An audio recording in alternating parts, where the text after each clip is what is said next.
Hello मित्रों, स्वागत है आपका हमारे यूट्यूब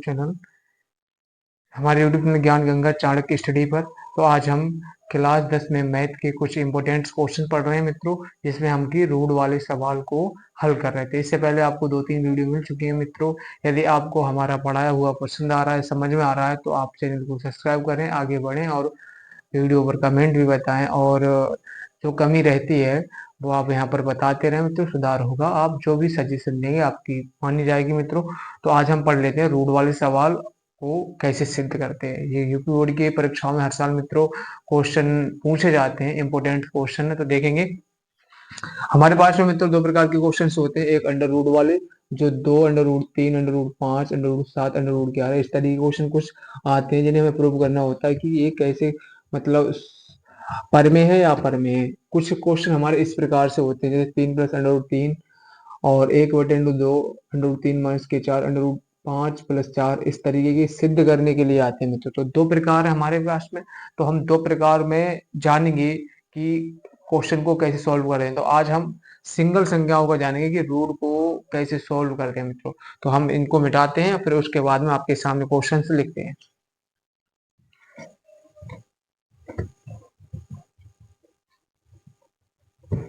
क्वेश्चन मित्रों कैसे पूछा जाता है, बिल्कुल आज जानेंगे इस बारे में अच्छी तरीके से। तो क्वेश्चन कैसे आता है बोर्ड में मित्रों, लिखेंगे क्वेश्चन को। क्वेश्चन नंबर 1,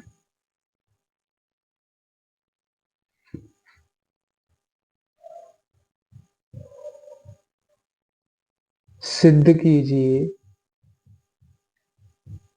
कि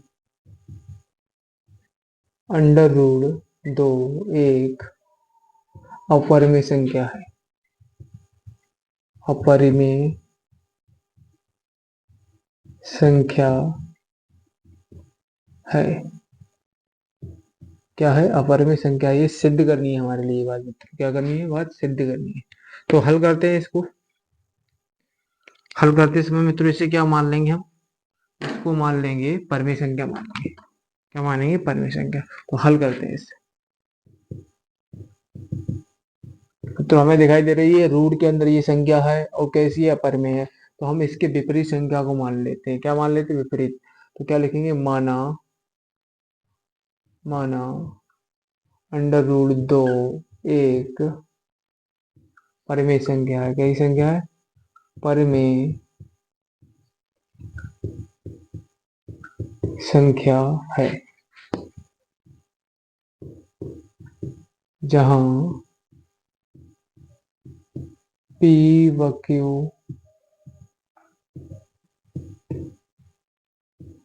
यहाँ P व Q कोई पूर्णांक है, कोई पूर्णांक है। Q बराबर नहीं है 0 के। और जो इनका HCF होना चाहिए मित्रों, वो कितना होना चाहिए? 1। क्या होना चाहिए? 1। क्या माना हमने? माना अंडर रूट 2 एक परिमेय संख्या है, जहां पी व क्यू कोई पूर्णांक है, क्यू बराबर नहीं है 0 के। हमने ये संख्या को मान लिया और इनका जो एचसीएफ होना चाहिए मित्रों, कितना होना चाहिए? 1 होना चाहिए। यदि एचसीएफ इसका 1 आता है तो क्या है? यदि एचसीएफ 1 आता है तो ये परिमेय संख्या होगी। अगर एचसीएफ 1 नहीं आता, कोई और दूसरी संख्या आती, तो ये क्या होगा? तो ये अपरिमेय संख्या होगा। मतलब अगर परिमेय परिमेय संख्या आता है तो एचसीएफ 1 होगा, परिमेय संख्या नहीं आ जाएगा तो कुछ दूसरा होगा। तो देखो लिखते हैं इसमें। अगर इसे हमने परमेय संख्या मान ली तो इसे हम पी बटे क्यू के रूप में लिख सकते हैं। तो क्या लिखा जा सकता है? अंडर रूट 2 बराबर पी बटे क्यू। अब क्या करें? यहाँ से हम पी का मान निकालेंगे। क्या करेंगे? पी का मान निकालेंगे। पी बराबर क्या हो जाएगा? Under root 2 Q. तो हम क्या करेंगे? अब दोनों ओर वर्ग कर देंगे। क्या करेंगे? दोनों ओर वर्ग करने पर क्या करेंगे? दोनों ओर वर्ग करेंगे तो क्या हो जाएगा? पी स्क्वायर हो जाएगा मित्रों। और यहाँ से क्या हो जाएगा हमारा? मतलब यहाँ पर भी स्क्वायर चढ़ा दे रहे हैं, इससे कुछ बातें समझ में आए। यहाँ पर क्या हो जाएगा? 2Q का स्क्वायर। यहाँ पर मित्रों क्या हो जाएगा? रूट से ये खत्म हो जाएगा और ये क्यू स्क्वायर हो जाएगा। क्या निकल के आएगा हमारा? पी स्क्वायर बराबर 2Q स्क्वायर। इसे समीकरण हम क्या मान लेंगे? 1 मान लेंगे। अब इसकी भाषा लिखेंगे। चूंकि P p 2 से विभाजित है, इसलिए p स्क्वायर भी 2 से विभाजित होगा। क्या होगा? 2 से विभाजित होगा। अब क्या मानेंगे हम? अब कुछ संख्या मान लेंगे, जैसे माना p बराबर 2r है। कितना मान लिया? 2r है मित्र। अब इसका क्या कर देंगे? हम वर्ग कर देंगे। क्या करेंगे? दोनों ओर वर्ग करने पर, दोनों ओर वर्ग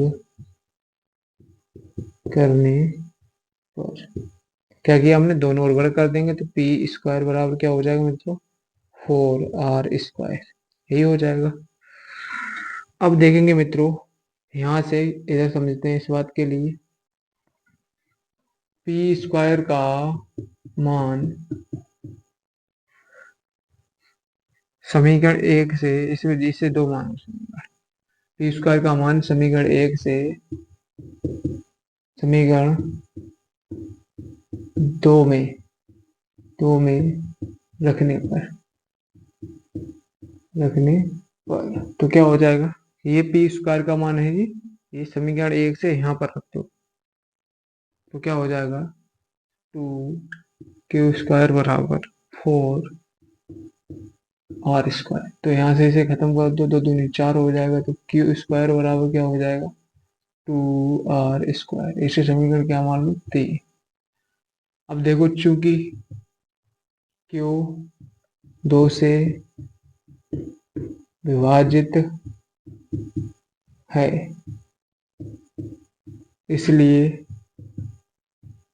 q² भी 2 से विभाजित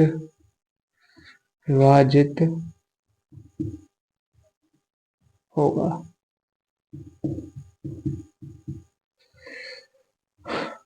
तो क्या होगा?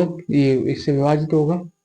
और मित्रों, हम क्या कर सकते हैं? समीकरण 1 और समीकरण 3 से क्या देखेंगे? समीकरण 1 व समीकरण 3 से क्या देखेंगे? पी स्क्वायर बराबर क्या हो जाएगा? 2q²। और q² बराबर क्या हो जाएगा? 2r²। इसका यदि एचसीएफ निकाला जाए, एचसीएफ किसका? p² और q² का, तो क्या हो जाएगा मित्रों? जो दोनों वेनिस्ट होता है वही क्या हो जाता है? हमारा एचसीएफ हो जाएगा। तो एचसीएफ कितना हो गया? 2। अब हम क्या लिख सकते हैं? हमारा आना कितना चाहिए था? 1 आना चाहिए था मित्रों। आया कितना? 2। तो ये सिद्ध हो गया कि ये एक अपरिमेय संख्या है, परिमेय संख्या नहीं। तो इसे लिख सकते हैं, अतः एचसीएफ से स्पष्ट है कि √2 एक अपरिमेय संख्या है। अपरिमेय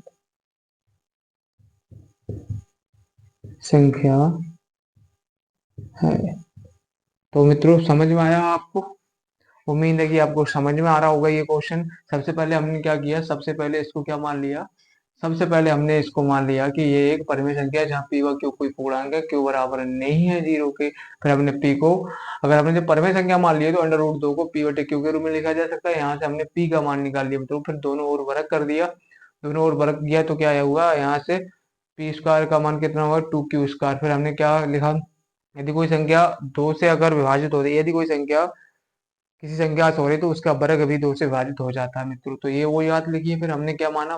p बराबर 2r है, तो दोनों ओर वर्ग कर दिया। p² का मान समीकरण 1 से समीकरण 2 में लगा दिया। फिर यहाँ से हमने क्या किया? दोनों को सॉल्व किया, यहाँ समीकरण 3 बन गया। फिर वही बात हमने लिखी है। फिर यहाँ पर क्या हो गया मित्रों? हमने p² और q² का एचसीएफ निकाला तो हमारा कितना निकल के आया? 2।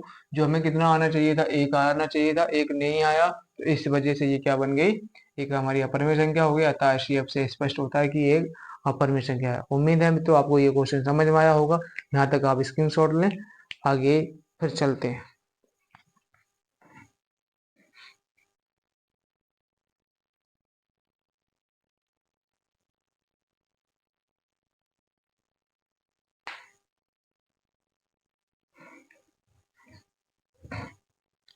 तो मित्रों उम्मीद है आपको ये क्वेश्चन समझ में आ गया होगा। आगे इस क्वेश्चन को हम रब करते हैं, इससे नेक्स्ट क्वेश्चन आगे देखेंगे। तो इसको रब करते हैं।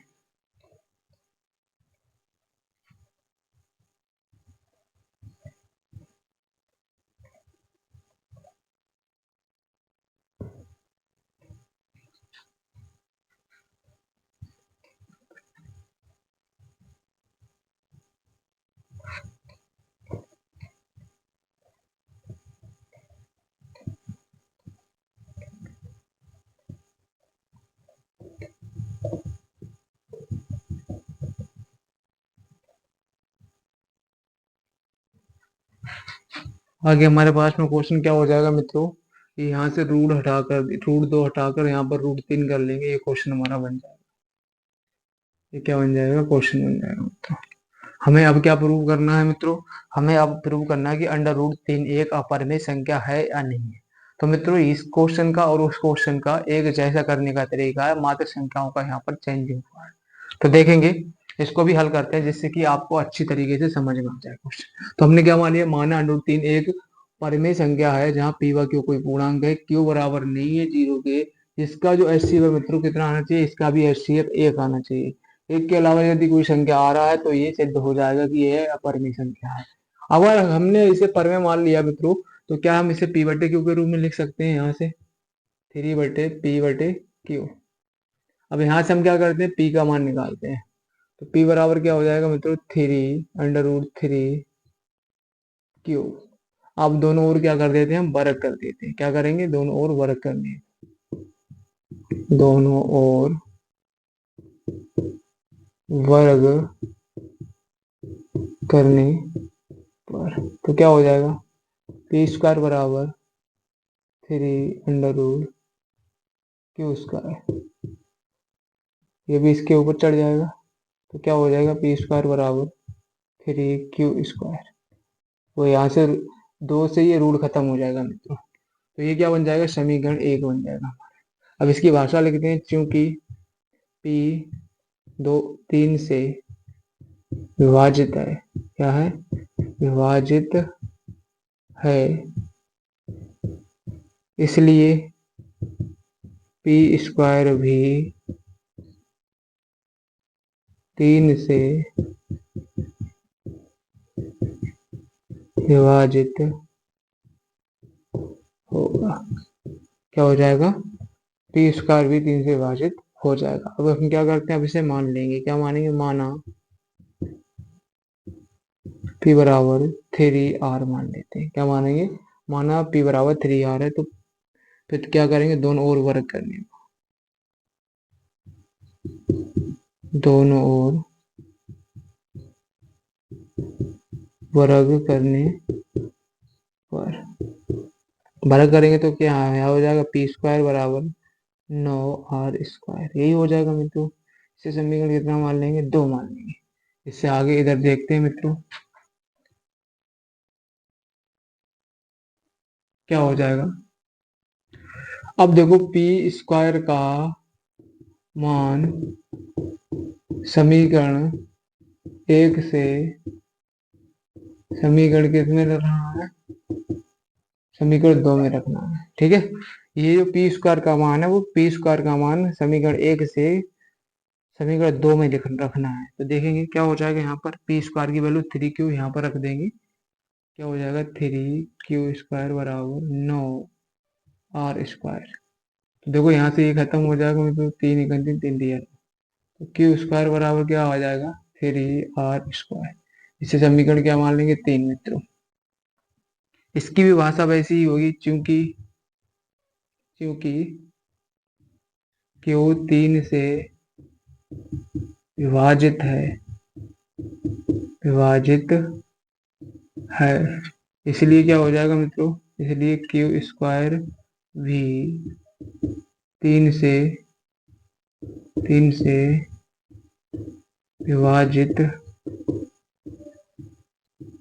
हो जाएगा। ये 3 से क्या हो जाएगा, विभाजित हो जाएगा मित्रों। तो क्या लिख सकते हैं हम, समीकरण 1 व समीकरण 3 से। समीकरण 1 कितना, ये पी स्क्वायर बराबर कितना हो जाएगा, 3 क्यू स्क्वायर। क्या हो जाएगा, 3 क्यू स्क्वायर, और क्यू स्क्वायर क्या हो जाएगा मित्रों, 3 आर स्क्वायर। क्या हो जाएगा, 3 आर स्क्वायर। और यदि हम इन दोनों का पी स्क्वायर और क्यू स्क्वायर का